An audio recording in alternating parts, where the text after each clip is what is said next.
Hello મારા વહાલા વહાલા વિદ્યાર્થી મિત્રો, કેમ છો? મજામાં? મારું નામ છે ફાલ્ગુન આદરોજા, હું રાજકોટથી છું અને તમે જોઈ રહ્યા છો ફિઝિક્સ વિથ ફાલ્ગુન સર. અને વહાલા વિદ્યાર્થી મિત્રો, અત્યારે આપણે જોઈ રહ્યા છીએ ધોરણ 11 ફિઝિક્સ ચેપ્ટર નંબર 5 ગતિના નિયમો, કે જેમાં લાસ્ટ લેક્ચરની અંદર આપણે ઘર્ષણનો એક છેલ્લો પ્રકાર રોલિંગ ફ્રિક્શન જેને કહેવામાં આવે છે એ શીખાતા.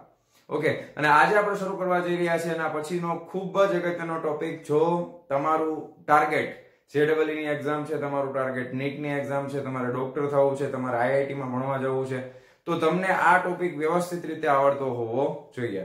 તો આજનો ટોપિક છે વર્તુળાકાર ગતિ. તમે એમ કહેશો કે સર વર્તુળ નિયમિત વર્તુળ ગતિ છે એ તો આપણે આગળના પ્રકરણમાં ભણી ગયા હતા. આગળના પ્રકરણનો છેલ્લો ટોપિક હતો નિયમિત વર્તુળ ગતિ.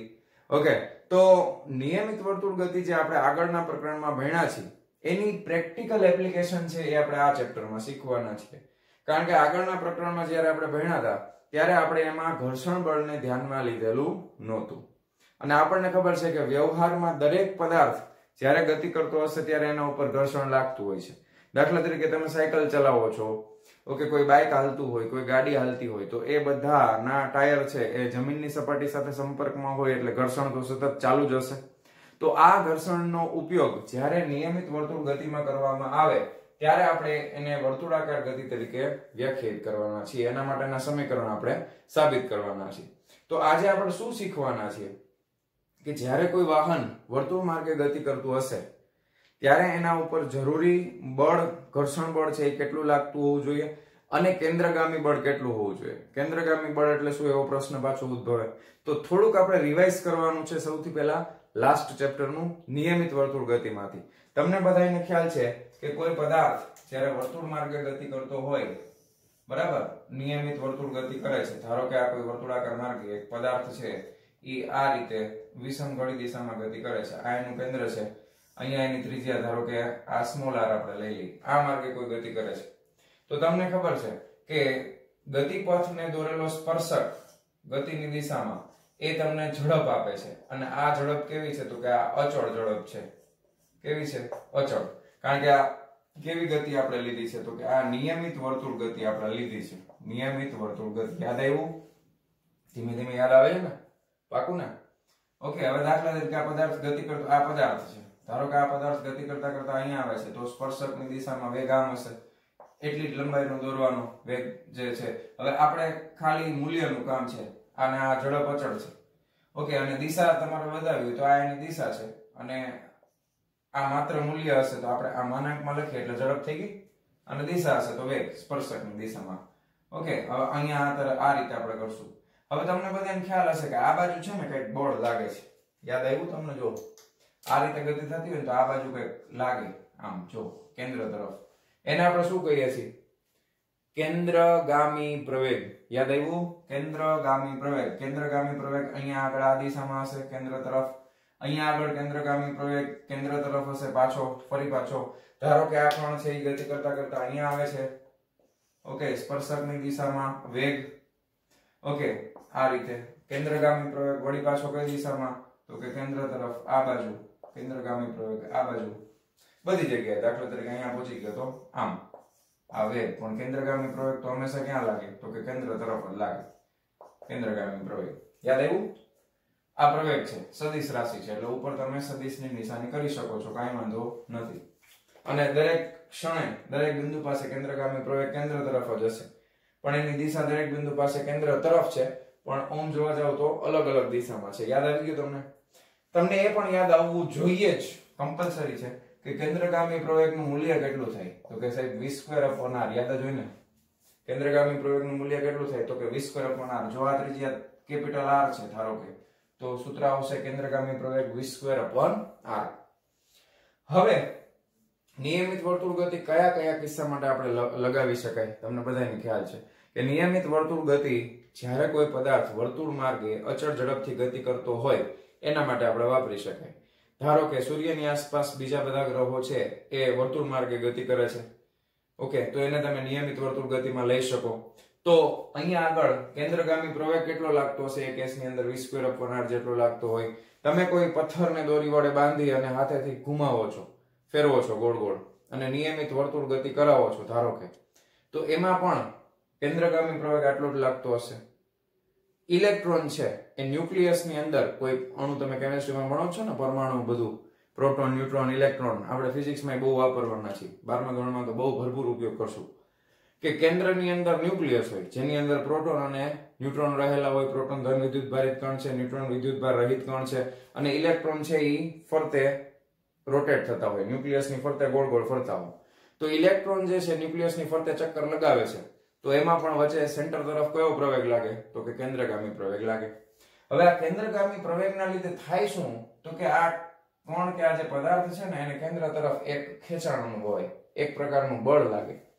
હવે તમે ન્યૂટનનો ગતિનો બીજો નિયમ જાણો છો. તો ન્યૂટનનો ગતિનો બીજો નિયમ આપણને શું કહે છે? કે બળ F બરાબર દળ ગુણ્યા પ્રવેગ. F બરાબર માં, યાદ આવ્યું? F બરાબર દળ ગુણ્યા પ્રવેગ. તો અહીંયા આગળ જે કેન્દ્રગામી પ્રવેગ છે એના લીધે કેન્દ્ર તરફ લાગતું બળ, જેને આપણે કહેવાના છીએ કેન્દ્રગામી બળ, ખૂબ જ અગત્યનું બળ, એનું નામ છે કેન્દ્રગામી બળ. ઓકે, કેન્દ્રગામી બળ એને આપણે FC વડે દર્શાવવાના છીએ. C four સેન્ટ્રીપટલ. કેન્દ્રગામી એટલે સેન્ટ્રીપટલ, કેન્દ્ર તરફ લાગતું હોય એવું, એટલા માટે એને FC વડે દર્શાવાય, કેન્દ્રગામી બળ. FC બરાબર દળ ગુણ્યા પ્રવેગ. પ્રવેગ કયો લેવો? તો કે કેન્દ્રગામી બળની વાત કરો છો તો પ્રવેગ પણ કેન્દ્રગામી જ લેવો પડે. તો દળના ગુણાકારમાં આવશે v² ના છેદમાં r. તો એક ખૂબ અગત્યનું સમીકરણ આપણને મળે છે, FC mv² r. હલતા ચાલતા યુઝ કરવાના છે આપણે આને. 12મા ધોરણમાં બહુ ઉપયોગમાં લેવાના છે, 11મા ધોરણમાં પણ બહુ જ ઉપયોગમાં લેવાના છે. કેન્દ્રગામી બળ, અડધી રાતે કોઈ પૂછે ઉઠાડીને કેન્દ્રગામી બળનું સૂત્ર બોલો, કેટલું થાય? તો કે mv² r જેટલું થાય. જ્યાં r શું છે? તો કે વર્તુળ માર્ગની ત્રિજ્યા છે. કેન્દ્રગામી બળનું સમીકરણ mv² r થશે, જ્યાં r શું છે? તો કે વર્તુળ માર્ગની ત્રિજ્યા છે. v શું છે? તો કે અચળ ઝડપ છે. v શું છે? તો કે અચળ ઝડપ છે, v ની કિંમત. તો આ છે આપણું કેન્દ્રગામી બળ, બહુ જ ઉપયોગમાં આવવાનું છે. ખ્યાલ આવી ગયો? તો આ કેન્દ્રગામી બળને આપણે કોઈ વાહન, કોઈ કાર નિયમિત વર્તુળ માર્ગમાં ગતિ કરતી હોય સમતલ સપાટી ઉપર, એના માટે ઉપયોગમાં લેવાના છીએ. કોના માટે ઉપયોગમાં લેવાના છે? કોઈ કાર વર્તુળ માર્ગે, નિયમિત વર્તુળ માર્ગ ઉપર ગતિ કરતી હોય એના માટે આપણે લેવાના છીએ. તો એના માટે એક સિમ્પલ આકૃતિ હું તમને થોડીક સમજાવી દઉં. ધારો કે બસ હવે આ જે ઓલો આપણે દોરી માટે કરતા હતા ને એ જ વસ્તુ છે. જો ધારો કે આ રીતનો કોઈ વર્તુળ માર્ગ છે. ઓકે, ગાર્ડન ની ફરતે ધારો કે એક ગાર્ડન છે સેન્ટરમાં, અને એની ફરતે એક રસ્તો છે, અને એ રસ્તો છે એ એક્ઝેક્ટ આ રીતે ગોળાકાર આપેલો છે. ઓકે, અને ગોળાકાર રસ્તો છે, અને આ રસ્તાના આ સેન્ટર વાળો ભાગ દોરેથી આ સફેદ કલરથી કરેલું હોય, ખબર તમને? એના ઉપર તમે એવું સમજો કે ધારો કે એક સરસ મજાની ગાડી, ઓકે, આ રસ્તા ઉપર અચળ વેગથી ગતિ કરે છે, અને ગોળાકાર માર્ગ છે, અને આ ગોળાકાર માર્ગની ધારો કે આ જે ત્રિજ્યા આપેલી છે એ કેપિટલ R છે, ધારો કે. તો અહીંયા આગળ ગોળાકાર માર્ગની ત્રિજ્યા કેપિટલ R છે. આ વાહન છે એ આ દિશામાં, એટલે કે અહીંયા આગળ તમે વર્તુળ છે તો તમને ખબર છે સ્પર્શકની દિશામાં વેગની દિશા હોય, એટલે અહીંયા આગળ વેગ જે છે એ કેવો હશે? તો કે નિયમિત વર્તુળ ગતિ છે, એટલે v બરાબર આપણે ઝડપ લઈ લેશું. અને કેવી ઝડપ લઈ લેશું? તો કે અચળ. ઓકે, આ ગાડી આ દિશામાં ગતિ કરી રહી છે, આ ગાડી આ દિશામાં, એનો ગતિપથ આ છે. આ ગાડી છો, આ ચોકઠું તમને એમ થાય સર આ તો તમે ચોરસ દોર્યું, પણ એ એક ગાડી છે. કેવી છે? ગાડી. અને આ ગાડી વર્તુળ માર્ગે ગતિ કરે છે. વર્તુળ માર્ગે ગતિ કરે છે, ત્રિજ્યા કેટલી છે? Capital R. ઝડપ કેટલી છે? v જેટલી ઝડપથી નિયમિત વર્તુળ ગતિ કરે છે. તો તમને ખબર છે કેન્દ્ર તરફ શું લાગે? તો કે કેન્દ્રગામી પ્રવેગ કેટલો લાગે? તો કે AC બરાબર v²/r. આટલો પ્રવેગ લાગે ભાઈ કેન્દ્ર તરફ. લાગે કે નહીં? હવે પ્રેક્ટિકલી તમે વિચારો તો હવે એક વસ્તુ જે હું કહું ને ખાસ ધ્યાનથી સાંભળજો.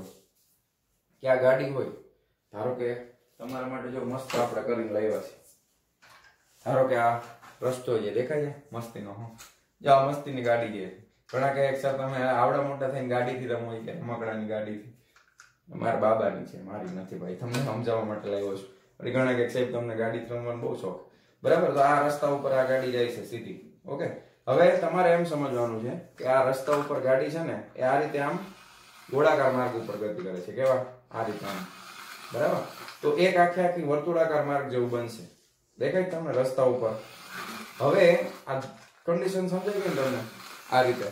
તો હવે છે ને એક બે વસ્તુ ખાસ ધ્યાનથી સમજજો તમે કે અહીંયા આગળ ગાડી ઉપર કયું ઘર્ષણ લાગતું હોય. ઘર્ષણના 3 પ્રકાર આપણે ભણી ગયા.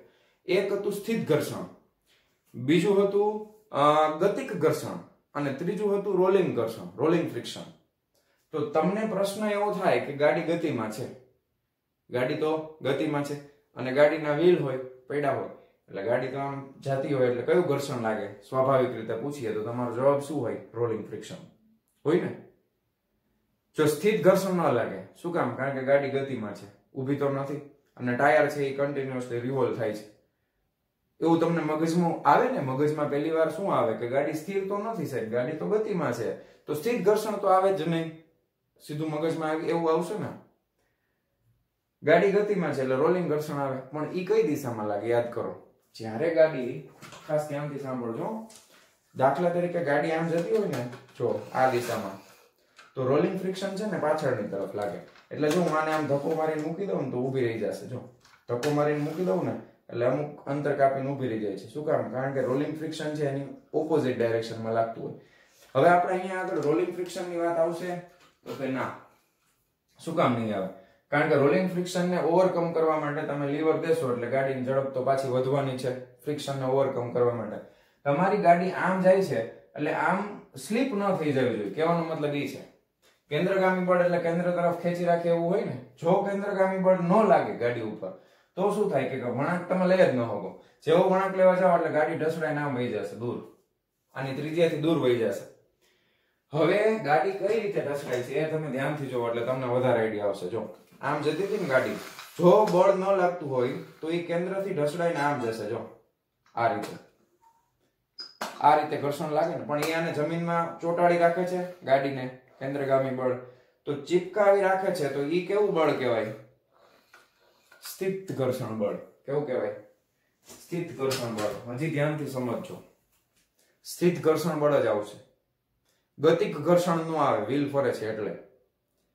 અને ગાડીમાં જે ઘર્ષણ થાય છે એ અટકાવી રાખવા વાળું જે ઘર્ષણ છે ને, એ તમે કલ્પના કરો કે વ્હીલ છે ને એ આમ સ્લીપ નથી થવા દેતું. જો આમ વ્હીલ ભલે આમ ફરતા હોય પણ એને સ્લીપ કેવી રીતે નથી થવાનું?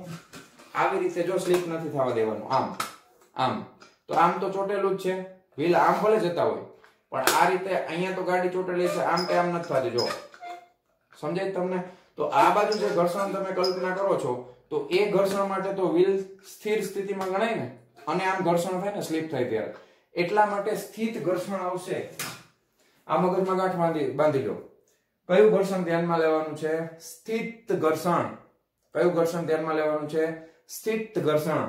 ઓકે. અને સ્થિત ઘર્ષણ છે શું પૂરું પાડે છે? તો કે કેન્દ્રગામી બળ પૂરું પાડે છે. કયું ઘર્ષણ, કયું બળ પૂરું પાડે છે? તો કે સ્થિત ઘર્ષણ છે એ કેન્દ્રગામી બળ પૂરું પાડે છે. હવે થોડુંક મગજમાં લાઈટ થઈ.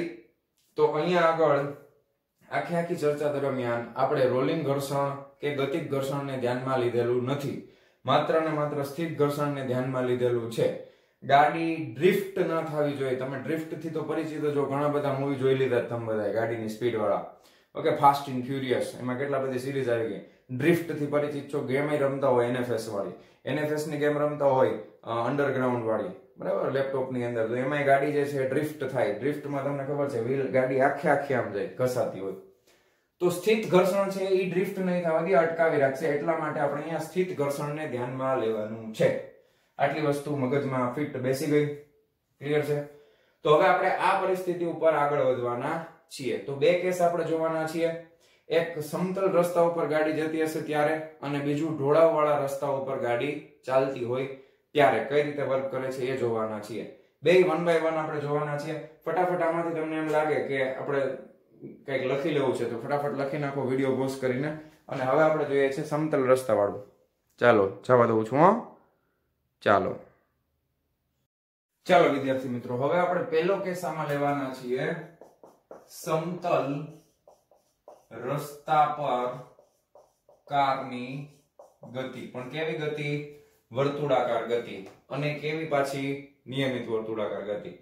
રસ્તા ઉપર કાર ગતિ કરે છે સમતલ રસ્તા ઉપર, ઓકે, અને નિયમિત વર્તુળ ગતિ કરે છે. ધારો કે તમને આ ટોપ વ્યૂ માંથી દેખાડું છું, બરાબર? આ રીતે જો ગાડી છે ઈ આમ કરીને આમ ફરે છે. રસ્તો આવી રીતે છે ને, સ્ટ્રેટ રસ્તો છે, અને આ રીતે વળાંક લે છે ગાડી, બરાબર? હવે એને ગાડીને જો સામેથી જોવામાં આવે તો એના ઉપર કયા કયા બળ લાગે છે ને એના વિશે આપણે ચર્ચા કરશું. રસ્તો સમતલ છે એટલે આ રીતે ફિક્સ રસ્તો. હવે ગાડી આપણે કઈ મર્સિડીઝ બેન્ઝ છે કે BMW છે એવી બધી દોરવાની જરૂર નથી. તમે એકદમ સિમ્પલ ગાડી દોરી શકો. ધારો કે આ ગાડી મારે આપણે સામેથી જોઈ છે તો એ ગાડી કેવી દેખાતી હોય, અહીંયા બે હેડલાઇટ દેખાતી હોય ગોળ, ઓકે, પછી અહીંયા એના ટાયર દેખાતા હોય, ગાડીના ટાયર અહીંયા દેખાતા હોય, પછી ધારો કે અહીંયાથી આ ભાગ છે અને આવી રીતે દોડ નાખી અને અહીંયાથી આ સ્ટ્રેટ કરી નાખી અને અહીંયા કાન હોય એટલે કાચ, બરાબર? તો આ રીતે ગાડી દોર નાખો તો ચાલે ભાઈ. હા, હવે એમાં કઈ બહુ મોટી ડિઝાઇન કરવાની જરૂર નથી. ગાડી એટલે ગાડી. પછી ઘણા તો ગાડી દોરવામાં અડધી કલાક કાઢી નાખે, પછી સાહેબ પેપર પૂરું નથી થતું, ગાડી દોરવામાં ટાઈમ વહી ગયો. એટલી બધી એક્યુરેટ ગાડી દોરવાની જરૂર નથી. તમને હજી એમ થાય પરીક્ષા સરને ખબર પડશે કે નહીં તો અહીં લખી નાખવાનું ગાડી, ઓકે, કઈ વાંધો નહીં. હવે આના ઉપર જે બળ લાગે છે ને એને ધ્યાનમાં લેવાના છે. આ ગાડી છે ને વળાંક લે છે ગોળ, ધ્યાન આપજો. ગાડી ગોળાકાર માર્ગે આમ વળાંક લેતી હશે ને આ રીતે, બરાબર? ત્યારે ફરીથી એક સાઈડમાં બીજી આકૃતિ બનાવી નાખું જે આપણે હમણાં બનાવી હતી એ રીતે, તો તમને વધારે આઈડિયા આવે. દાખલા તરીકે આ ગાડી જે છે એનું ગતિપથ આ રીતે છે, આ દિશામાં જાય છે, અને અહીંયા આપણી આ ગાડી પડી છે, અને આ કેપિટલ R ત્રિજ્યા છે, આ દિશામાં વળાંક લે છે. કેટલા બળ લાગતા હોય? તો પેલું બળ લાગે ગાડીનું વજન બળ. ગાડીનું વજન તો કે W બરાબર mg. કઈ દિશામાં લાગે? તો કે અધો દિશામાં, નીચે તરફ લાગે ને, ઉર્ધ્વ એટલે ઉપર થાય, અધો દિશામાં લાગે, બરાબર? પેલું બળ. પછી બીજું તો કે અહીંયા આપણે ડ્રો કરતા જાય હારે હારે, ધારો કે બળ બધા દોરતા જાય તો આ નીચે તરફ લાગે છે, W બરાબર mg. પછી તો કે બીજું બળ આના મૂલ્ય જેટલું જ અને ઉપર દિશામાં લાગતું હોય, ઉપર તરફ લાગતું હોય, ઉર્ધ્વ દિશામાં, એને કહેવાય છે લંબ પ્રતિક્રિયા બળ. લંબ પ્રતિક્રિયા બળ, જેને તમે કેપિટલ N વડે દર્શાવો છો, ઓકે? લંબ પ્રતિક્રિયા બળ કેપિટલ N ક્યાં લાગતું હોય? ઉપર તરફ લાગતું હશે, બરાબર ને? ઓકે, લંબ પ્રતિક્રિયા બળ N. હાલો, અને ગાડી ગોળાકાર માર્ગે ગતિ કરે છે એટલે તમને ખબર છે કે કેન્દ્ર તરફ એક પ્રવેગ લાગે છે, કેન્દ્રગામી પ્રવેગ mc બરાબર v²/r જેટલો, અને એના લીધે જે બળ લાગતું હોય એ બળને સમતોલવાનું કામ કોણ કરે છે? તો કે સ્થિત ઘર્ષણ બળ કરે છે. કયું બળ કરે છે? સ્થિત ઘર્ષણ બળ. તો ત્રીજું આપણે લખશું સ્થિત ઘર્ષણ બળ બરાબર કેન્દ્રગામી બળ. તમને એમ થાય કે બરાબર કેમ લખ્યું? તો કે કેન્દ્રગામી બળ તો આ તરફ છે અને સ્થિત ઘર્ષણ બળ એટલું જ ન લાગે તો ગાડી પોતાના રસ્તા ઉપરથી ફેંકાઈ જાય. તો બે સરખા મૂલ્યના જોવા જોઈએ તો જ ગાડી છે એ રસ્તા ઉપર ચોટેલી રહેશે. કારણ કે બેલેન્સિંગ થવું જોઈએ ને. જો આ બાજુનું બળ અને ઓલી બાજુનું બળ બે સરખા ન હોય તો ગાડી કાં તો આમ જાય કાં તો આમ જાય. ખબર પડી ગઈ તમને? ખ્યાલ આવે છે કે નહીં? કાં તો ગાડી આમ જાય કાં તો ગાડી આમ જવી જોઈએ, પણ જતી નથી. આપણે એવા વેગને ગોતવાના છે. શું કરવાના છે કે ગાડી ખરેખર જ્યારે વર્તુળ માર્ગે ગતિ કરતી હોય તો કેટલા વેગથી એને ગતિ કરાવવી જોઈએ આ રસ્તા ઉપર, એનું સૂત્ર આપણે ગોતીએ છીએ. ધ્યાનથી સમજજો. તો સ્થિત ઘર્ષણ બળ લાગે છે અને એને જ આપણે કેન્દ્રગામી બળ નામ આપેલું છે. તો સ્થિત ઘર્ષણ બળ એટલે તમે શું લખી શકો? તો કે Fs બરાબર કેન્દ્રગામી બળ બરાબર આપણે હમણાં લખીએ. હાલો, પહેલા આની વાત કરીએ. તો ઉર્ધ્વ દિશામાં પેલું આપણે લખશું કે ઉર્ધ્વ દિશામાં કોઈ પ્રવેગ નથી. ઉપર તરફ કઈ પ્રવેગ લાગે છે? નહીં. ઉર્ધ્વ દિશાના બંને બળો છે એ સમાન મૂલ્યના વિરુદ્ધ દિશાના છે. ઉર્ધ્વ દિશામાં કોઈ પ્રવેગ નથી. તેથી તમે શું લખી શકો? તેથી તમે લખી શકો કે n - mg બરાબર 0. તત્ સર્વમ શૂન્યમ શૂન્યમ. ઉપર n નીચે mg. તો એકમાંથી બીજું બાદ કરો, જવાબ આવે 0. એટલે તમે કહી શકો કે n બરાબર mg થાય. તો આ એક અગત્યનું પરિણામ છે. n બરાબર mg, એને અત્યારે આપણે અહીંયા રાખશું. ઓકે, હવે આપણે લખી શકાય કે કેન્દ્રગામી બળ કોણ પૂરું પાડે છે? તો કે સ્થિત ઘર્ષણ બળ. તેથી તમે કહી શકો કે ભાઈ સ્થિત ઘર્ષણ બળ એને આપણે શેના વડે દર્શાવીએ છીએ? સ્થિત એટલે સ્ટેટિક એટલે Fs, સ્થિત ઘર્ષણ બળ Fs. Fs નું સૂત્ર જે છે એ શું છે? તો કે Fs is less than or equal to μs into capital N. છે કે નહીં? હમણાં આગળની થિયરીમાં જે આપણે ભણ્યા હતા ને ઘર્ષણમાં, μs into capital N થાય. હવે સ્થિત ઘર્ષણ બળ છે એ કોના જેટલું હોવું જોઈએ? કેન્દ્રગામી બળ જેટલું. તો કેન્દ્રગામી બળ કેટલું થાય? તો કે mv²/r. અહીંયા આપણે અલગથી હું લખી દઉં છું, કેન્દ્રગામી બળ બરાબર mv²/R. એટલે કેન્દ્રગામી બળ અને સ્થિત ઘર્ષણ બળ બંને સરખા હોવા જોઈએ. તો Fs ની જગ્યાએ હું શું લખી શકું? mv²/R. કોની જગ્યાએ લખું? Fs ની જગ્યાએ. શું કામ? કારણ કે બે સરખા થાય છે એટલા માટે. અને આવી જશે μs into capital N. હવે કેપિટલ N બરાબર શું લખી શકાય? તો કે m into g લખી શકાય. એટલે અહીંયા હું લખું છું mv²/R less than or equal to μs n એટલે mg લખી નાખું છું. ચાલો સામસામેથી એક m કેન્સલ થઈ ગયા. તેથી v² less than or equal to r છે અહીંયા નીચે છેદમાં છે, અહીંયા જાતો ગુણાકારમાં આવતું રહેશે ને, એટલે μs into small g into capital R થઈ ગયું. તેથી તમે કહી શકો કે વેગની કિંમત છે એ less than or equal to બે બાજુ વર્ગમૂળ લઈ લ્યો એટલે μs into capital R into small g જેટલી થાય. થાય કે નહીં? હવે અહીંયા જો less than or equal to છે, તમારે જો મહત્તમ વેગ ગોતવો હોય કે ગાડી જ્યારે વળાંક લેતી હોય ત્યારે મહત્તમ કેટલો વેગ હોઈ શકે, તો તમે લેસ ધેન ની બદલે શું કરી નાખશું? આપણે ઇક્વલ ટુ. તેથી આપણે લખી શકાય કે તેથી મહત્તમ વેગ Vmax માટે ઉપરના સમીકરણમાં તમે ઇક્વલ ટુ ની નિશાની કરો તો v ની જગ્યાએ શું આવી જશે? Vmax. તેથી Vmax એટલે મહત્તમ વેગ છે એ કેટલો થશે? વર્ગમૂળની અંદર μs into capital R into small g. આ તમને સમીકરણ મળે છે. ધ્યાનથી જોજો. ખૂબ અગત્યનું સમીકરણ. પહેલું સમીકરણ, જ્યારે ગાડી વર્તુળ માર્ગે કોઈ સમતલ સપાટી ઉપર ગતિ કરતી હોય નિયમિત ઝડપથી, તો એનો મહત્તમ ઝડપ કેટલી હોઈ શકે? તો વર્ગમૂળની અંદર μs into R into g. હવે પ્રશ્ન એવો થાય કે ધારો કે સાહેબ ગાડીને બદલે સાયકલ લીધી, ગાડીની બદલે બાઇક લીધું, કોઈ પણ વાહન લઈ લીધું, તો એની અસર આ સમીકરણ ઉપર દેખાય છે તમને ક્યાંય? જો આ સમીકરણમાં ક્યાંય દળ છે નથી. સાયકલનું દળ ઓછું હોય, બાઇકનું દળ એનાથી વધારે હોય, ગાડીનું દળ એનાથી વધારે હોય. પણ વળાંક લેતી વખતે કોના ઉપર આધાર રાખે છે? તો કે ગતિપથની ત્રિજ્યા ઉપર આધાર રાખે છે. કોના ઉપર આધાર રાખે છે? ગતિપથની ત્રિજ્યા ઉપર આધાર રાખે છે.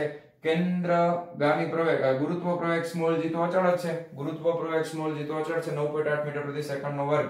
અને આ છે μs, જેને આપણે સ્થિત ઘર્ષણાંક કહીએ છીએ, એના ઉપર આધાર રાખે છે. તો સ્થિત ઘર્ષણાંક છે એ કોના ઉપર આધાર રાખે? તો કે સપાટી ઉપર આધાર રાખે. સ્થિત ઘર્ષણાંક છે એ સપાટી ઉપર આધાર રાખશે ને, કઈ કઈ સપાટી વચ્ચે ઘર્ષણ થાય છે એના ઉપર આધાર રાખશે.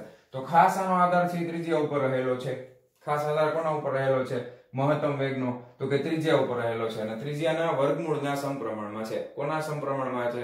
તો અહીંયા ખાસ એક વાક્ય તમે લખી શકો કે મહત્તમ વેગનો આધાર દળ પર રહેલો નથી. કેવી રીતે ખબર પડી? આ સમીકરણ સાબિત કર્યું એટલે ખબર પડી. જેમ જેમ ત્રિજ્યા મોટી હશે એમ વેગ વધારે. સિમ્પલ, તમને ચોખ્ખું ખબર જ હોય. તમારે સાયકલ ફૂલ સ્પીડમાં હાલતી હોય અને તમારે શાર્પ ટર્ન લેવો હોય તો પડી જવાય કે નહીં? પણ એ જ સાયકલ એટલી સ્પીડમાં, પણ હું તમને એમ કહું બહુ જ મોટી ત્રિજ્યા હોય તો આરામથી તમે ફૂલ સ્પીડમાં ટર્ન લઈ શકો કે નહીં? જો તમે એક વસ્તુ વિચારો, હું તમને છે ને આ કેન્દ્ર છે, આવડો ટર્ન લેવાનું કહું, અહીંયાથી આવડો મોટો, તો ત્રિજ્યા અહીંયા ત્રિજ્યા વધી જાય ને, પણ અહીંયાથી ટર્ન લેવાનું કહું તો પડી જવાય ને? સમજાય તમને? તો જો આવી ગયો ને એનો આધાર સીધો ત્રિજ્યા ઉપર. ખબર પડી કે ના ખબર પડી? પાકું? તો આ પહેલો કેસ હતો સમતલ રસ્તા પર કારની ગતિ માટેનો. એના માટે સમીકરણ આવે છે Vmax = √μs into R into g. μs into Rg. Okay, તો વિડિયો પોઝ કરીને ફટાફટ આ લખી નાખો. ચાલો જવા દઉં છું. હા, ચાલો. અહીંયા તમે જ્યારે આ ફ્લેટ ગાડીની આકૃતિ દોરો ને ત્યારે તમારે ઘર્ષણ બળને અહીંયાથી આ દિશામાં બતાવવાનું છે. એ હું ભૂલી ગયો છું, રિયલી વેરી સોરી. તો અહીંયા ફ્રિક્શન ફોર્સ બતાવી શકો છો. ચાલો આ એક એડ કરી દેજો. અને હવે આપણે ઢોળાવવાળા રસ્તા માટે જોઈએ છીએ. ચાલો જવા દઉં છું. ચાલો વિદ્યાર્થી મિત્રો, હવે આપણે આ થિયરીનો બીજો પાર્ટ જોવાના છીએ. બીજો પાર્ટ આપણને કહે છે કે ઢોળાવવાળા રસ્તા પર કારની ગતિ. ઢોળાવવાળા રસ્તા પર પહેલી વસ્તુ એ સમજો, ઢાળ અને ઢોળાવમાં ફરક છે હાથી ઘોડા જેટલો. એ શું?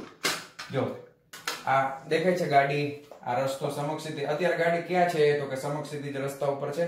હવે આમ કરું તો આને ઢાળ કહેવાય. જો ઢાળ ઉપર સરકી ગઈ, આને ઢાળ કહેવાય. ઢોળાવ એટલે શું? તો કે આ સમક્ષિતિ જ રસ્તો છે, દેખાય છે બધાયને સમક્ષિતિ જ રસ્તો. હાલો હવે હું ઢોળાવ બનાવું છું. ઢોળાવ એટલે આમ જો ખૂણો કઈ બાજુ બને છે, આમ જો ધ્યાન આપજો. આને ઢોળાવ કહેવાય. હવે જો હું ખૂણો વધારીશ તો હવે જો સરકવા માંડી ગાડી, સ્લીપ થવા માંડી. જોયું? હવે આ શું કામ? અહીં સ્ટેડી શું કામ છે? તો કે સ્થિત ઘર્ષણ લાગે ને આના વ્હીલ અને આની સપાટી વચ્ચે જો છે. આને ઢોળાવ કહેવાય. ધ્યાન આપજો વિદ્યાર્થી મિત્રો, આને ઢોળાવ કહેવામાં આવે છે. ઢાળ આને કહેવાય, ઢોળાવ આને કહેવાય. ધ્યાન આપો, ઢોળાવ આને કહેવામાં આવશે ઢોળાવ. બરાબર? એમાં જરાય કન્ફ્યુઝ થતા નહીં. અને ઢોળાવ વાળા રસ્તામાં આખો કોન્સ્ટન્ટ ઢોળાવ છે એવું સમજો. અને કોન્સ્ટન્ટ ઢોળાવ ઉપર ગાડી છે ને ઈ વર્તુળ માર્ગે ગતિ કરે છે. આવો કોન્સ્ટન્ટ ઢોળાવ છે, સમજાય તમને? અને એવા રસ્તા ઉપર ગાડી વર્તુળ માર્ગે ગતિ કરે છે. રેડી? ઢોળાવ વાળા રસ્તા ઉપર કારની ગતિ. હવે સૌથી પહેલા છે ને આપણે એ ગાડી ઉપર કેટલા બળો લાગે છે, કઈ કઈ દિશામાં લાગે છે એની ચર્ચા આપણે સૌથી પહેલા કરશું. તો ફટાફટ ઢોળાવ વાળો રસ્તો બનાવી નાખીએ. આકૃતિ અહીંયા બનાવું. ચાલો ધારો કે આ રીતે કોઈ ઢોળાવ વાળો રસ્તો છે, એનો ઢોળાવ કેટલો છે? તો સમક્ષિતિજની સાથે થીટા જેટલો ખૂણો બનાવે છે. હવે અહીંયા કોઈ ગાડી રહેલી છે. ઓકે, હવે ગાડી વળી પાછી ઓલી સારી ગાડી બનાવવાની બહુ એવું જરૂરી નથી. તમે ખાલી ગાડી લખી નાખો એટલે હાલે. બરાબર? આ રીતે ગાડી છે. હવે આ ગાડી ઉપર કેટલા કેટલા બળો લાગે ધ્યાનથી સમજજો. સૌથી પહેલા એનું ગાડીનું કેન્દ્ર લઈ લઈએ આપણે. તો ગાડી ઉપર એક બળ છે ઈ રસ્તામાં આના લીધે કેન્દ્ર તરફ આ ઢોળાવ વાળો ભાગ છે ને, ગાડી ગોળ ફરે છે. આ ઢોળાવ ઉપર પાછી ગોળ ગોળ ફરે જ છે. કેટલા બળો લાગે છે? એક તો સૌથી પહેલા ગાડીનું વજન બળ લાગે. ક્યાં લાગે? તો કે નીચે તરફ લાગે. હવે હું તમને સમજાવવા માટે આને છે ને થોડીક લાંબી રેખા બનાવું તો તમને થીટા ખાસ ખ્યાલ આવે. તો વજન બળ W બરાબર mg ક્યાં લાગે? આ હંમેશા નીચે તરફ જ લાગે. ઓકે, લંબ બળ હંમેશા સપાટીને લંબ લાગે. આ સપાટી છે એને લંબ દિશામાં લંબ બળ લાગશે. એટલે લંબ બળ છે ને એને હું આ રીતે બતાવું છું, ધ્યાન આપજો. તો અહીંયા આગળ લંબ બળ છે એ સપાટીને લંબ રૂપે ઉપર તરફ લાગે એટલે n ઉપર તરફ લાગશે. ઓકે, પછી તો કે અહીંયા આગળ ગાડીના વ્હીલ ટાયર છે. તો ટાયર અને જમીનની સપાટી વચ્ચે જે ઘર્ષણ બળ લાગતું હોય એ ઘર્ષણ બળ છે એ આ દિશામાં લાગશે, F. ખ્યાલ આવી ગયો? આ રીતે લાગશે. હવે ખાસ ધ્યાનથી સમજો, ઘર્ષણ બળ આ દિશામાં આ સમતલ સપાટીને સમાંતર લાગે. તો હું આ F ને અહીંયા બતાવવાના બદલે તમે સમજો ખાસ કે એને હું અત્યારે અહીંયા બતાવું છું. ઓકે, અહીંયા તમને બતાવું છું. આ રીતે આ દિશામાં લાગશે. હાલો હવે સમજાણું? કારણ કે આપણે જો આપણે જે સદિશ શીખીએ છીએ ને એ કેવા સદિશો છે? મુક્ત સદિશો. એટલે તમે એનું સ્થાન અહીંયાથી તમે અહીંયા સમાંતરમાં ગમે ત્યાં મૂવ કરી શકો છો. આ ધ્યાન આપજો. બરાબર? એક કમેન્ટમાં પણ મેં જવાબ આપેલો છે. આપણા સદિશો છે એ મુક્ત સદિશો છે. ઓકે, એટલે એને તમે ગમે ત્યાં સ્થાનાંતર કરાવી શકો, સમાંતરમાં કરાવવાનું હોય. આ કેટલું છે? તો કે F લાગે છે. હવે ખાસ ધ્યાનથી સમજો, બહુ ધ્યાનથી, એકદમ ડિટેલમાં. બળ વિશે માહિતી તમે લખી શકો છો. એક તો ગાડીનું વજન બળ લાગે, W બરાબર mg અધો દિશામાં લાગે છે. પછી એક લંબ બળ લાગે છે, સપાટીને લંબ દિશામાં ઉપર તરફ લાગે છે. પછી એક ફ્રિક્શન બળ એટલે ઘર્ષણ બળ લાગે. ગાડી ગોળ ગોળ ફરે છે તો કેન્દ્રગામી બળ લાગતું હશે. કેટલું લાગે છે એના વિશે હવે ચર્ચા કરવાની છે. ધ્યાન આપો ખાસ. હવે છે ને આના માટે હું એક ફ્રી બોડી ડાયાગ્રામ બનાવું છું. કેવો ડાયાગ્રામ બનાવું છું? Free body diagram. ધ્યાનથી સમજજો. ફ્રી બોડી ડાયાગ્રામ અહીંયા બનાવું છું. આ ડાયાગ્રામ આવડી ગયો એટલે થિયરી પૂરી. થિયરી તમને પરફેક્ટ સમજાઈ જશે. આ ફ્રી બોડી ડાયાગ્રામ ખાસ ધ્યાનથી સમજજો. અહીંયા હું લઈ લઉં છું આ ગાડીનું કેન્દ્ર. નીચે તરફ આવે છે એ mg છે. નીચે તરફ આવે છે એ mg છે. અહીંયા છે ખૂણો થીટા. ઓકે, હવે અહીંયાથી લંબ બળ લાગે છે એ સપાટીને લંબ હોય એટલે અહીંયાથી 90 ડિગ્રી વાળી લાઈન આ રીતે ડ્રો કરશું આપણે. તો આ ખૂણો છે એ કેટલાનો થઈ જાય? 90 નો થઈ જાય. ઓકે, હવે આ ખૂણો 90 નો હોય એટલે આ ખૂણો પણ કેટલો થાય? તો કે 90 નો થાય. ખબર પડી તમને? હવે તમને ખબર છે આ મેં ઓલરેડી પહેલા તમને સમજાવેલું છે આગળ. આ 90 નો ખૂણો હોય, આ થીટા હોય, તો આ ખૂણો કેટલો થાય? તો કે આ ખૂણો થાય 90 માઇનસ થીટા. તો આ જે ટોટલ 90 હતો એમાંથી કેટલા બાદ થઈ ગયા? તો કે 90 માઇનસ તમે કરશો 90 minus theta. 90 minus 90 0 minus minus plus એટલે આ ખૂણો કેટલો થાય તો કે આ થીટા થાય. થાય કે નહીં? સમજાણું તમને કે નહીં? આ ખાસ સમજો, ખૂણા ક્યાંથી ક્યાં કેવી રીતે આવે છે એ ખાસ ધ્યાનથી સમજવાનું છે વહાલા વિદ્યાર્થી મિત્રો. ઓકે, હવે એક બીજું અહીંયાથી આ જે છે ને એને હું પાછળ તરફ લંબાવું છું, આ લાઈન ને mg ને ઉપર તરફ આ રીતે. બરાબર? હા. હવે આ જે છે એ કયું છે તો કે આ છે એ લંબબળ છે કેપિટલ N છે કે નહીં? આ લંબબળ છે કેપિટલ N. ધ્યાન આપજો. હવે આ F જે છે એ કઈ દિશામાં લાગે છે તો કે F છે એ આ દિશામાં લાગે છે. F છે એ આ દિશામાં લાગે છે. આ દિશામાં સ્મોલ f છે, ઘર્ષણ બળ છે ને, ઈ આ ઘર્ષણ બળ છે. હવે તમે ધ્યાનથી સાંભળજો. હવે છે ને ધ્યાન આપો, અહીંયા હું એક સમક્ષિતિજ રેખા ડ્રો કરું છું. રેડ પેન યુઝ કરીએ, રેડ માર્કર. અહીંયાથી એક સમક્ષિતિજ રેખા ડ્રો કરું છું આ રીતે. આ એક સમક્ષિતિજ રેખા ક્યાંથી મેં ડ્રો કરી છે? ધ્યાન આપો, અહીંયાથી ડ્રો કરી છે આ સમક્ષિતિજ રેખા. હા, ઓકે, હાલો. હવે ધ્યાન આપજો, આ f જે છે એ આ સમક્ષિતિજ રેખા સાથે કેટલો ખૂણો બનાવે? મેથ્સમાં તમે યુગ્મ કોણ શીખી ગયા છો. યુગ્મ કોણ એટલે z. તો અહીંયા z બને છે, જો આ બે સમાંતર એકબીજાને, તો z બન્યો. તો અહીંયા જો થીટા હોય તો આ ખૂણો પણ કેટલો થાય વાલા વિદ્યાર્થી મિત્રો? થીટા જ થાય ને. તો થીટા અહીંયા આ f છે, આ ખૂણાની પાસેની બાજુ, તો શું લખી શકાય? f cos theta. થાય કે નહીં? ખૂણાની પાસેની બાજુ f cos થીટા થશે. હવે જો ખાસ એક બીજું ધ્યાન આપો કે અહીંયા આગળ તમે, હવે આને હું ભૂસી નાખું છું, તો વિડિયો પોઝ કરીને આ સમજવું હોય તો તમે લખી નાખજો. આને ભૂસી નાખું છું. બરાબર? આ ખૂણો થીટા છે. હવે તમે જો એક ચોકડી બને છે. કઈ કઈ? તો કે એક આ રેખા અને એક આ રેખા. ચોકડી બનતી હોય તો અહીંયા જો ખૂણો થીટા થાય તો આ ખૂણો પણ કેટલો થાય? થીટા જ થાય. ચોકડી ખબર પડે ને? આ રીતે હોય આમ, તો અહીંયા જેટલો ખૂણો થાય, સીધી રેખા હોય સ્ટ્રેટ, તો અહીંયા પણ એટલો જ ખૂણો થાય. ખ્યાલ આવ્યો? તો આ ખૂણો થીટા હોય તો આ પણ થીટા. આ જો નીચેનો થીટા છે તો ઉપરનો પણ થીટા જ છે. ખ્યાલ આવી ગયો? આટલું બસ, આટલું જ ખ્યાલ આવવાની જરૂર હતી બસ. તો આ n છે, તો ખૂણાની પાસેની બાજુ બોલો શું થાય? n cos theta. આ ખૂણાની પાસેની બાજુ થઈ ગઈ. હવે ખૂણાની સામેની બાજુમાં ડ્રો કરવી છે. એરો આ તરફ છે તો સામેની બાજુમાં આમ થાય. તો સામેની બાજુ એટલે આ થશે n sin થીટા. પણ આપણે કયા સદિશો લઈશું? મુક્ત સદિશો. તો અહીંયા આગળ જે બળ છે એને ક્યાં લઈ લેવાનું? સમક્ષિતિજ દિશામાં. એટલે આને હું અહીંયા ચોટાડી દઉં છું, એટલે f cos થીટા પ્લસ શું થઈ જશે? n sin theta. તો અહીંયા દર્શાવવાની કઈ જરૂર નથી. એવી રીતે f ના બે ઘટકો પડે. ખૂણાની પાસેની બાજુ એટલે f cos થીટા, એક ખૂણાની સામેની બાજુ આમ આવે, પણ અહીંયા દર્શાવવાની જરૂર નથી. એને આની સાથે અહીંયા સમાંતરમાં ચોટાડી દો એટલે mg પ્લસ શું થઈ જશે? f sin theta. બસ લ્યો, પૂરું. જો આ આકૃતિ આવડી ગઈ તો થિયરી પૂરી થઈ ગઈ. તો તમને બધું આવડી ગયું એવું સમજો. જો આ આકૃતિ નહીં આવડે તો પછી થિયરીમાં કઈ આગળ થશે નહીં. સમજાણું? ન ખબર પડી હોય તો હજી બીજી વાર વિડિયો પાછો રિવાઇન્ડ કરીને પાછો જોવો. બરાબર? તો આ રીતે તમને બધા ખૂણા અને બધી વેલ્યુઓ તમને મળશે. હવે અહીંયા તમે શરૂઆતમાં આપણે લખશું ગાડીનું વજન બળ mg છે, અધો દિશામાં લાગે છે, ગાડી વર્તુળાકાર માર્ગે ગતિ કરે છે, લંબ બળ છે રસ્તાને લંબ દિશામાં ઉપર તરફ લાગતું હોય, તો લંબ બળ છે એના બે ઘટકો મળશે. પાસેનો ઘટક છે n cos થીટા, સામેનો ઘટક છે એ n sin થીટા મળશે. ઓકે, પછી ઘર્ષણ બળ છે F, એના પણ બે ઘટકો મળે છે, એક સમક્ષિતિજ ઘટક અને એક શિરોલંબ ઘટક. સમક્ષિતિજ ઘટક છે F cos થીટા, શિરોલંબ ઘટક છે F sin થીટા. તો હવે ડાયરેક્ટ સિમ્પલ ભાષામાં લખવું હોય તો એમ કહી શકાય કે આકૃતિની ભૂમિતિ પરથી, કોના પરથી? આકૃતિની ભૂમિતિ પરથી. હવે પેલું આપણને શું ખબર પડે કે ઉર્ધ્વ દિશામાં પ્રવેગ શૂન્ય છે કે નહીં? ગાડી ઉપર નીચે જાય છે, આમ જાય છે, ઉપર નીચે આમ થાય છે, નથી થતી. તો ઉર્ધ્વ દિશામાં પ્રવેગ જો શૂન્ય હોય તો ઉપર તરફના, એટલે કે ઉપર તરફના બળો અને નીચે તરફના બળો સમાન મૂલ્યના વિરુદ્ધ દિશાના હોવા જોઈએ. તો અહીંયા જો ઉર્ધ્વ દિશામાં એક બળ કેટલું છે? n cos theta. નીચે કેટલું છે? mg f sin theta. તો અહીંયા આપણે પહેલું સમીકરણ લખશું કે n cos થીટા બરાબર તે શું થવું જોઈએ? mg f sin theta. ખ્યાલ આવ્યો તમને? ઓકે, હવે સમક્ષિતિજ દિશામાં આ જે બળો છે એ બળ કોણ પૂરું પાડે છે? તો કે એ બળ કોના સમતુલ્ય થાય? તો કે f cos theta n sin theta બરાબર જ શું થઈ જશે? કેન્દ્રગામી બળ. સમક્ષિતિજ દિશાના બળો એક જ તરફ છે પણ ગાડી આમ આવે છે તો કે નથી આવતી. તો આ બળો કોના બરાબર થાય તો કે કેન્દ્રગામી બળ જેટલા થવા જોઈએ. કેન્દ્રગામી બળ કેટલું થાય તો કે mv²/r જેટલું થવું જોઈએ. તો આને આપણે આપી દીધું સમીકરણ નંબર 1 આપી દઈએ.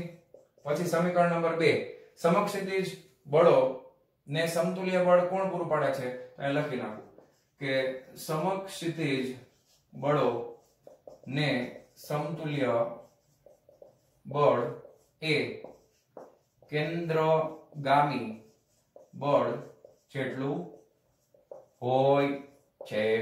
તેથી તમે શું લખી શકો કેન્દ્રગામી બળ જેટલું એટલે F cos θ plus n sin θ બરાબર કેન્દ્રગામી બળ કેટલું બોલો mv²/r.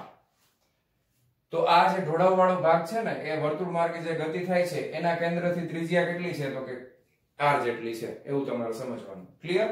તો આ mv²/r થઈ ગયું. આને આપી દઈએ સમીકરણ નંબર 2. હવે અહીંયા આગળ જે આ ફ્રિક્શન ફોર્સ છે ઈ કયું છે? કયું આવશે? દરેક કેસમાં સરખું જ આવશે. સ્થિત ઘર્ષણ બળ. ફ્રિક્શન બળ છે એ કોના બરાબર થાય તો કે સ્થિત ઘર્ષણ બળ બરાબર થાય. તો તમે લખી શકો કે તેથી આપણે લખી શકાય કે F is less than or equal to શું થાય તો કે μs into capital N. બરાબર છે. F is less than or equal to કેટલું થશે તો કે μs into capital N. પણ અહીંયા આપણે મહત્તમ બળની જ વાત કરવાની છે તેથી આપણે અહીંયા આગળ લખી નાખીએ છીએ કે F બરાબર આપણે લખી આ સ્થિત ઘર્ષણ બળ છે Fs. તો અહીંયા આપણે F બરાબર શું લઈ લેશું તો કે μs into capital N લઈ લેશું. હવે આ F ની કિંમત છે એને સમીકરણ 1 માં મૂકી દો. F ની કિંમત સમીકરણ 1 માં મૂકતા ચાલો મૂકી દો. F ની કિંમત સમીકરણ 1 માં મૂકી દો. હાલો મૂકી દઈ. તો અહીંયા ધ્યાન આપજો n cos θ બરાબર mg પ્લસ અહીંયા F બરાબર શું આવશે તો કે μs into capital N પછી અહીંયા આવી જશે sin θ. હવે અહીંયા પણ n છે અહીંયા પણ n છે. આ n વાળા પદને આ તરફ લઈ લ્યો n કોમન નીકળી જશે અંદર શું આવશે તો કે cos θ આ પદ આ બાજુ આવે એટલે માઈનસ થઈ જાય μs sin θ is equal to mg. હવે આના ઉપરથી n ને કરતા બનાવી લે તો n બરાબર ધ્યાન આપજો n બરાબર mg ના છેદમાં cos θ minus μs sin θ. તો એક સરસ મજાનું પરિણામ આપણને મળ્યું. સમીકરણ 1 માં n સ્મોલ f ની કિંમત મૂકી દીધી તો આપણને આવું પરિણામ મળ્યું. હવે આ તો આપણે કયા બળોમાં સમીકરણ 1 માં મૂકી ને f ની કિંમત. હવે તમે સમીકરણ 2 માં fi છે બરાબર અને n ની કિંમત આપણે મૂકવાની છે. f બરાબર આપણે શું મૂકી દેશું μs n અને n બરાબર આ મૂકી દેશું. ઓકે હવે આપણે જગ્યા ઓછી છે. ઓકે તો તમે એક કામ કરો વાલા વિદ્યાર્થી મિત્રો કે આટલું તો હું રહેવા દઉં છું. આ ડ્રોઈંગ છે એને ખાસ સમજી લ્યો. વિડિયો પોઝ કરીને આટલું ડ્રોઈંગ બનાવી નાખો. બરાબર હવે આપણે ડ્રોઈંગ નું બહુ કઈ કામ નથી. આપણે બળો છે એને સંતુલનમાં લઈ લીધા એટલે હવે ડ્રોઈંગ નું કઈ કામ છે નહીં. એટલે હું આ જવા દઉં છું. ચાલો જવા દઉં. પાકું જવા દઉં છું. ચાલો તો હવે આપણે કયા બળને સંતુલનમાં લેશું તો કે હવે આપણે કિંમત મૂકવાના છે n ની સમીકરણ નંબર 2 માં અને f ની કિંમત મૂકવાના છે. તો હું અહીંયા લખી નાખું છું કે સમીકરણ 2 માં n તથા f ની કિંમત મૂકતા મૂકી દઉં n તથા f ની કિંમત. f બરાબર μs into capital N છે. ઓકે ઇન્ટુ ગુણાકારમાં cos θ છે. ઓકે પ્લસ અહીંયા n sin θ છે. ઓકે ઇઝ ઇક્વલ ટુ અહીંયા થઈ જશે mv²/r. ઓકે હાલો હવે અહીંયા જો n અહીંયા પણ છે n અહીંયા પણ છે n કોમન નીકળી જશે અને n બરાબર આ છે. તો અહીંયા હું લખી નાખું છું mg ના છેદમાં cos θ minus μs sin θ. ધ્યાન રાખજો આ મેં n ની કિંમત મૂકી n ને કોમન કાઢીને મૂકી. એના ગુણાકારમાં શું આવે છે તો કે એના ગુણાકારમાં μs cos θ n ની કિંમત મુકાઈ ગઈ છે plus sin θ is equal to mv²/r. થઈ ગયું? ખ્યાલ આવ્યો? તો હવે હું આને કેવી રીતે લખી શકું તો કે mg છે તો સામસામેથી જો આ ગુણાકારમાં છે તો ઉડે વળી સરવાળામાં નથી એમ સમજતા નહીં કે સરવાળામાં છે ના ગુણાકારમાં છે. સામસામેથી m કેન્સલ થઈ જાય ઉડી જશે. ક્લિયર છે? આટલું ખ્યાલ આવી ગયો? v² ને કરતા બનાવીએ તો r અહીંયા ગુણાકારમાં આવી જશે બરાબર. તેથી આપણે v² ને કરતા બનાવીએ આગળની થિયરીમાં કર્યું તો એમ જ v² ને કરતા બનાવીએ તો r અહીંયા ગુણાકારમાં આવી જશે ઇન્ટુ સ્મોલ g. હવે આ બે તો ગુણાકારમાં છે એટલે કૌંસમાં આને ભેગા લખી શકાય કે નહીં? શું છે તો કે μs cos theta plus sin theta ના છેદમાં કેટલા આવશે તો કે cos theta minus mu s sin theta. ચાલો અહીંયા સુધી કોઈને કઈ ડાઉટ? બધાય મેથેમેટિકલ સ્ટેપ છે, કાઈ કર્યું નથી નવીન આપણે. હવે આ સમીકરણને ઉપર અને નીચે cos theta વડે ભાગતા, જગ્યા ઓછી છે લાયા લખી નાખું, સમીકરણને cos theta વડે ભાગતા ભાગાકાર કરી નાખવાનો છે cos theta વડે. તેથી v² બરાબર શું મળશે તો કે rg, આ mu s cos theta cancel થઈ ગયા, ભાગાકાર કરો એટલે પ્લસ sin theta ના છેદમાં cos theta એટલે શું આવે તો કે tan theta. ઉપર cos theta વડે ભાગવાનું, નીચે ભાગવાનું. સમીકરણને cos theta વડે ઉપર તથા નીચે આ લખી નાખું છું વડે ભાગતા. સમજાણું? cos theta વડે ઉપર તથા નીચે ભાગવાનું છે. અહીંયા cos theta વડે ભાગો એટલે 1 થઈ જાય, આ માઈનસ આ mu s sin theta પણ cos theta એટલે શું થાય તો કે tan theta થાય કે નહીં? તો હવે જો અહીંયા v નો વર્ગ છે, તેથી વેગ v બરાબર. હવે આ વેગ v ની કિંમત તમે જ્યારે અહીંયા લખો છો ત્યારે અહીંયા તમે fs is less than or equal to ની બદલે equal to કરો છો ને, તો આ v છે ઈ કેમાં રૂપાંતર થઈ ગયો છે? આ v ખરેખર v નથી, પણ આ શું છે તો કે મેક્સિમમ છે. કારણ કે તમે fs બરાબર mu s into n ની કિંમત મૂકી છે. મહત્તમ ઘર્ષણ થાય ત્યારની જ કિંમત મૂકો છો તો વેગ પણ કેવો હશે? મહત્તમ હશે. તો vmax બરાબર તમે લખી શકો છો વર્ગમૂળ ની અંદર, એટલે બે બાજુ વર્ગમૂળ લેવું પડશે, rg into mu s plus tan theta ના છેદમાં 1 minus mu s into tan theta. Okay, હવે આખા ઉપર વર્ગમૂળ ન કરવો હોય તો 1/2 કરી નાખો ઘાત, એટલે આટલો આપણને મહત્તમ વેગ મળશે. ખ્યાલ આવી ગયો તમને? ઓકે, તો હવે જો કે જ્યારે ગાડી સમતલ માર્ગ ઉપર ગોળાકાર માર્ગે ગતિ કરતી હતી ત્યારે એના માટેનું સમીકરણ vmax નું શું હતું યાદ કરો? હમણાં જ જોયું આપણે. vmax બરાબર અંડર રૂટ ઓફ rg તો હતા જ rg ના ગુણાકારમાં શું હતું? mu s હતું. અને અહીંયા શું આવી ગયું તો કે mu s plus tan theta ના છેદમાં 1 minus mu s tan theta આવી ગયું. તો શું ફેર પડ્યો? ફેર શું પડ્યો? હવે અહીંયા આગળ આ મહત્તમ વેગ હોય ને તો સેમ ઘર્ષણ થાય ને તો અહીંયા આગળ વેગની કિંમત વધારે આવશે. તમારે એને પ્રેક્ટિકલી ઉદાહરણ દ્વારા સમજવું હોય ને તો આપણે એક ઉદાહરણ દ્વારા હું તમને સમજાવવાનો પ્રયત્ન કરું. ધારો કે ત્રિજ્યા r બરાબર છે એ 100 મીટર આપણે લઈ લઈ. ધારો કે ત્રિજ્યા r બરાબર 100 મીટર, સ્મોલ g બરાબર 10 મીટર પ્રતિ સેકન્ડ સ્ક્વેર લઈ લઈ, અને mu s છે એને આપણે અત્યારે 1.1 લઈ લઈ. ધારો કે ઓકે 0.1 લઈ લઈ. ક્લિયર છે? આટલું ખ્યાલ આવી ગયો? mu s છે ઘર્ષણાંક 0.1 લઈ લીધો. તો અહીંયા આગળ તમે કિંમત મૂકશો તો જવાબ શું આવશે તો કે 100 ગુણ્યા 10 અને 10 ગુણ્યા 100 ગુણ્યા 0.1 એટલે આ બે તો ઉડી ગયા. 100 નું વર્ગમૂળ કેટલું આવે? 10 મીટર પ્રતિ સેકન્ડ. આટલો જવાબ આવે. હવે આની આ કિંમત તમે અહીંયા મૂકતા હો તો આ કેસની અંદર ખૂણાની કિંમત તમે ધારો કે આપણે સરળતા ખાતર 45 લઈ લઈએ, કારણ કે tan 45 બરાબર 1 થાય. તો અહીંયા તમને જવાબ શું મળે ખબર છે તો કે અહીંયા 100 ગુણાકારમાં સ્મોલ g એટલે 10 આવે, એના ગુણાકારમાં mu s એટલે આપણે કેટલા લીધા છે 0.1 વત્તા tan 45 એટલે 1, tan 45 એટલે 1 થાય, ના છેદમાં 1 માઈનસ mu s એટલે 0.1 tan 45 એટલે 1. એનું પાછું શું કરવાનું છે તો કે વર્ગમૂળ કાઢવાનું છે. તો આ 100 ગુણ્યા 10 એટલે આ 1000 તો થઈ જ ગયા. જો અહીંયા કરું છું ખાલી સમજાવવા માટે. 1000 ગુણ્યા આ 1.1 થશે 1.1. ઓકે, અને ભાગાકારમાં 1 minus 0.1 એટલે 0.9 આવશે. 1 minus 0.1 એટલે આટલું આવે. જો હવે હું કરીને બતાવું છું કેલ્ક્યુલેટરમાં. 1 મિનિટ ફટાફટ કેલ્ક્યુલેટર. તમારી પાસે કેલ્ક્યુલેટર છે ને તો કેલ્ક્યુલેટર કાઢીને જરાક જોવો તો કેટલો જવાબ આવે છે, બેમાં શું જવાબમાં ફેર પડે છે તમને, તો જ આઈડિયા ક્લિયર થાય. જો 1000 ગુણ્યા આપણે કરીએ 1.1 is equal to this ભાગ્યા આપણે કરીએ 0.9. ઓકે, એટલે 1222. હવે એનું વર્ગમૂળ કાઢો તો 34.96 આવ્યા. કેટલા આવ્યા? 34.96. તમે કરી લ્યો. મીટર પ્રતિ સેકન્ડ આવે. જો કોનો વેગ વધારે આવ્યો? જો આ 34.96, આ કેટલો 10. તો ઢોળાવવાળા રસ્તામાં નિયમિત વર્તુળ ગતિ કરતા હોઈએ ને તો ગાડીમાં તમે મહત્તમ વેગ મેળવી શકો આના કરતા વધારે. એટલે તમે બધી ઓલી સર્કસમાં ને એમાં ઓલા મોતનો કૂવો નથી કહેતા, એમાં ખબર ઓલું ફેરવતા ફેરવતા દરબારાટી બોલાવતા હોય, ધીરે ધીરે બાઈક હલાવતા હલાવતા પછી આખું મોતના કૂવામાં ફરતું હોય. એ બધાની પાછળ આ બધા ફિઝિક્સ જ જવાબદાર છે, બીજું કઈ નથી. તો અહીંયા જો વેગ વધી જાય છે, ઢોળાવવાળો રસ્તો હોય તો વેગ વધારે લઈ શકો. ખાલી સીધા રસ્તા ઉપર વેગ લઈ શકાય નહીં. આ એની પ્રેક્ટિકલ સાબિતી આપી દીધી. આ ખાલી તમને સમજાવવા માટે મેં કહ્યું હતું, તમને આઈડિયા ક્લિયર થાય, કન્સેપ્ટ ક્લિયર થવો જોઈએ. ચાલો આ જવા દઉં છું, ખાલી આ સમજવા માટે હતું. હવે આગળ વધીએ. થોડીક બસ થિયરી હવે પૂરી જ થઈ ગઈ છે, ખાલી એક બે વસ્તુ જ કહેવાની બાકી છે, એ જોઈ લઈ, સમજી લઈ ફટાફટ, હવે થિયરી પૂરી. હવે એક વસ્તુ જુઓ કે ધારો કે આપણે અહીંયા આગળ ફ્રિક્શન છે એ સાવ શૂન્યવત કરી નાખીએ. ફ્રિક્શન છે એને શૂન્યવત કરી નાખીએ એટલે μs બરાબર 0, સાવ એકદમ ફ્રિક્શન વગરનું કરી નાખીએ, તો પણ સમીકરણમાં તમને જે Vmax છે એને આપણે VO કહીએ છીએ. O four optimum. ઓપ્ટિમમ એટલે મહત્તમ જેવું જ થાય.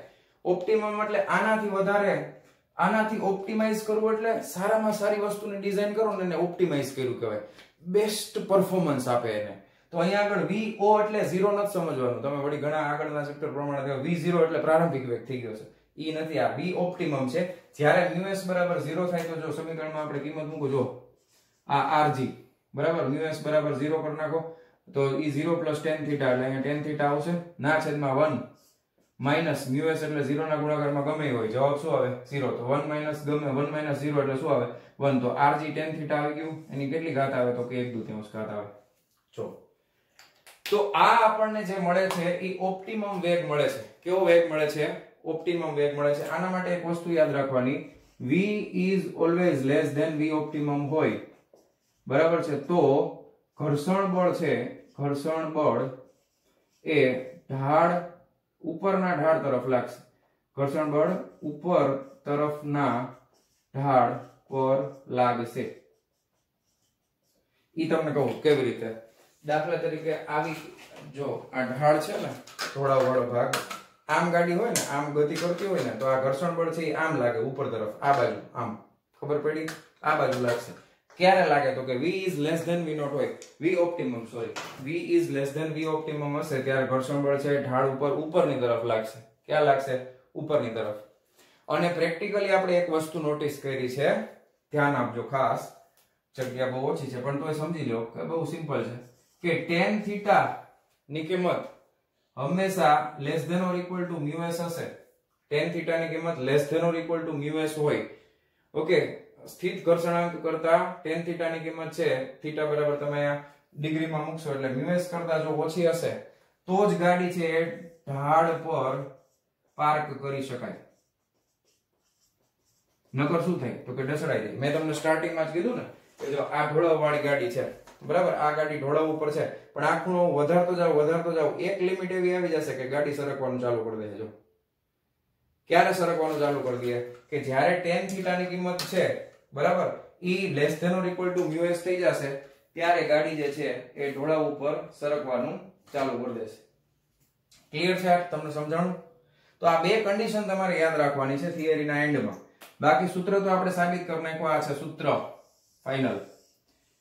યાદ કરવાનું છે, પાકું કરવાનું છે, ગોખવું પડશે, જે કરવું એ કરો, મારે કઈ લેવા દેવા નથી, પણ તમને આ સૂત્ર આવડતા હોવા જોઈએ. ZW માટે, નીટ માટે, બધાય માટે ખૂબ જ ઉપયોગી સમીકરણ છે આ. ઢોળાવવાળા રસ્તા ઉપર ગાડી વર્તુળ માર્ગે ગતિ કરતી હોય તો મહત્તમ વેગ આટલો મળશે. ધ્યાન આપજો વાલા વિદ્યાર્થી મિત્રો, બહુ અગત્યનું છે. રાતે 2 વાગે પણ આવડતા હોવા જોઈએ. v optimum બરાબર Rg tan θ raised to 1/2 વર્ગમૂળ ની અંદર છે. 1/2 એટલે વર્ગમૂળ થાય. ઓકે, તો આ આપણે થિયરી અહીંયા કમ્પ્લીટ કરીએ છીએ. વિડિયો પોઝ કરી અને લખી લો. ચાલો જવા દઉં છું. ચાલો વિદ્યાર્થી મિત્રો, હવે આપણે જોશું ઉદાહરણ નંબર 5.10. શું કહે છે? 18 કિલોમીટર પ્રતિ કલાકની ઝડપે જઈ રહેલો એક સાયકલ સવાર એક સમતલ રસ્તા પર 3 મીટર ત્રિજ્યાનો તીવ્ર વર્તુળાકાર વળાંક ઝડપ ઘટાડ્યા સિવાય લે છે. ટાયર અને રસ્તા વચ્ચેનો સ્થિત ઘર્ષણાંક 0.1 છે. શું વળાંક લેતી વખતે સાયકલ સવાર લપસી જશે?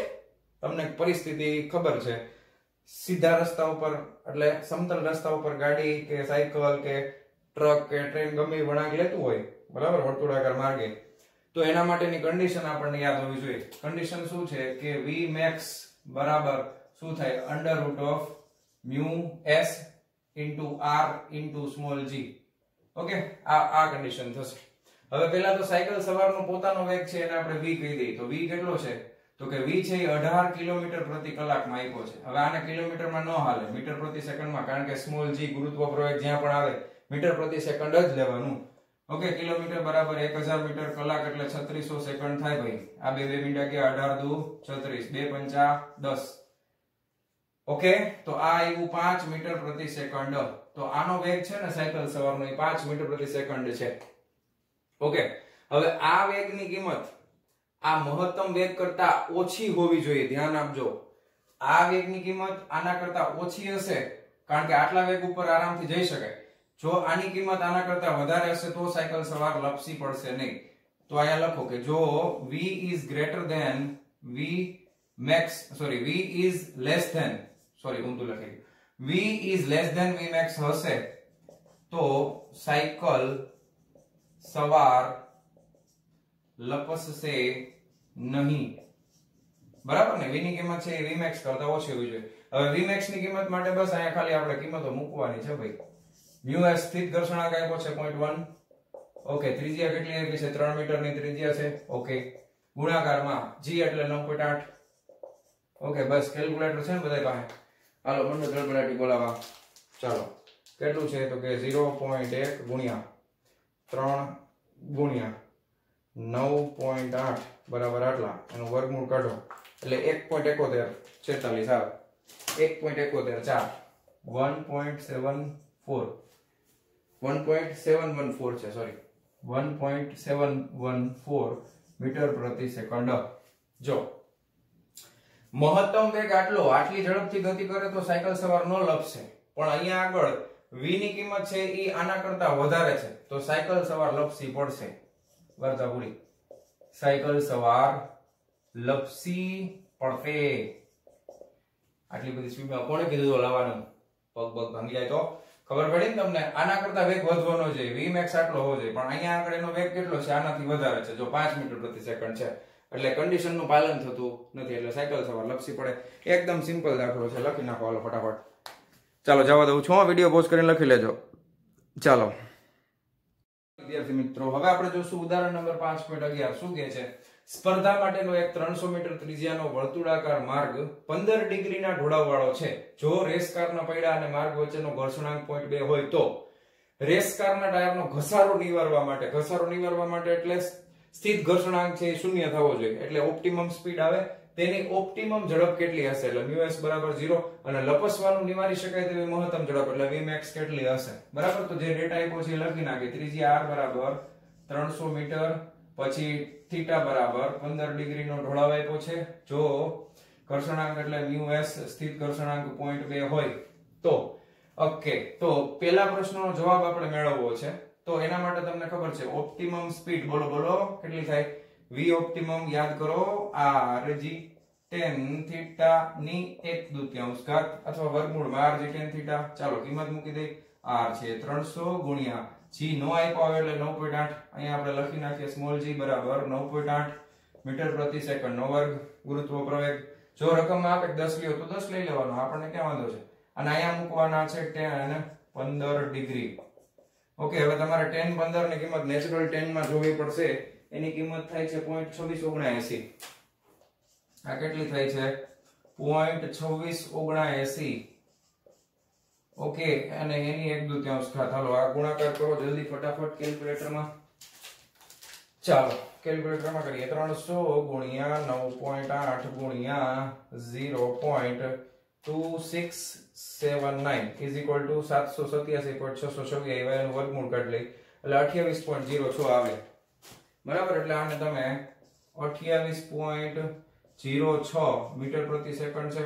પોઈન્ટ પછી 5 થી વધારે એટલે આને તમે નિયર અબાઉટ 28.1 મીટર પ્રતિ સેકન્ડ લઈ શકો. ઓકે, આપણે ભણ્યા છીએ ઓલરેડી એકમ અને માપનમાં સાર્થક અંકો ખબર હે ને? પોઈન્ટ પછી 5 કરતા મોટું હોય તો 0.1 લખીએ કઈ. હાલો પછી બીજા પ્રશ્નમાં શું જોઈએ છે તો કે લપસવાનું નિવારી શકાય તેવી મહત્તમ ઝડપ કેટલી હશે? તો અહીંયા તમે લઈ શકો vmax બરાબર બોલો સૂત્ર બોલો rg ઉપર µs plus tan થીટા છેદમાં 1 minus µs into tan theta ની 1/2 ઘાત. ઓકે, બસ હાલો હવે કિંમત મૂકી દો. r કેટલા છે તો કે 300 ગુણાકારમાં g એટલે 9.8. ઓકે, એના ગુણાકારમાં કૌંસમાં હું લખું છું એટલે વધારે મજા આવે. કૌંસમાં હોય તો આટલું ખાલી અલગથી કરવા થાય. 0.2 પ્લસ tan 15 લખીશ ને તો tan 15 ની કિંમત હવે મૂકી દો ને, ગણતરી કરી છે એટલે 0.2679. ઓકે, ના છેદમાં શું આવશે તો કે 1 - 0.2 ગુણ્યા 0.2679. આ કૌંસમાં એની 1/2 ઘાત. એટલે આને છે ને સેપરેટલી પહેલા આટલું કરીએ, 300 ગુણ્યા 9.8 ગુણ્યા ઉપર આ બેનો સરવાળો કરી નાખીએ એટલે જો 0.2 વત્તા આટલા કરીએ એટલે 2 2 4 થઈ ગયા, એટલે ઉપર આવ્યું 0.4679. ઓકે, અને છેદમાં આવશે 1 માઈનસ પોઈન્ટ, આ ગુણાકારમાં છે પાછું ધ્યાન આપજો, ઈ પાછો લોચો થાય નહીં ભાઈ, ધ્યાન આપજો. 0.2 ગુણ્યા 0.2679 is equal to 0.053 minus 58, 0.05358 minus 1 કરી નાખું તો 0.94642 આવશે. આ સીધું બાદબાકી કરી નાખી, કેટલા એવા 0.94642, તો 0.9464 રાખીએ અને આખાની ઘાત કેટલી છે 1/2. હાલો હવે કરીએ હો ફટાફટ, હાલો હાલો હાલો હાલો હાલો. 300 ગુણ્યા 9.8 ગુણ્યા 0.4679 is equal to IX 1375.62 એના ભાગાકારમાં 0.9464 is equal to એવા 1453.53 એનું કાઢવાનું વર્ગમૂળ. હાલો કાઢ લ્યો. 38.12 આવ્યું ભાઈ મીટર પ્રતિ સેકન્ડ. તો આ બે જવાબ મળી ગયા છે આપણને. સૂત્રમાં ખાલી કિંમત મૂકવાની હતી, બીજું કશું જ કરવાનું નથી, બરાબર. તો ઓપ્ટિમમ સ્પીડ કેટલી આવશે તો કે 28.1 મીટર પ્રતિ સેકન્ડ, અને મહત્તમ સ્પીડ કેટલી આવશે તો કે 38.12 મીટર પ્રતિ સેકન્ડ. ઓકે, હવે આ ઓપ્ટિમમ છે, આ મહત્તમ છે.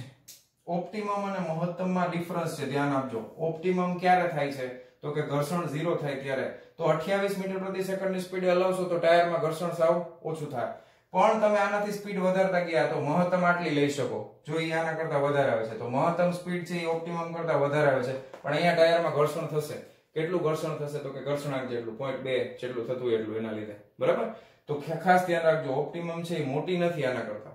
જો આ દાખલા ઉપરથી આપણને ખબર પડી Vmax 38.12 આવે છે, V optimum કેટલી આવે છે 28.1, આના કરતા 10 જેટલી ઓછી આવે છે. ક્લિયર છે, સમજાણું? વિડિયો પોઝ કરીને લખી નાખો, ખાલી કિંમત મૂકવાની હતી સૂત્રમાં.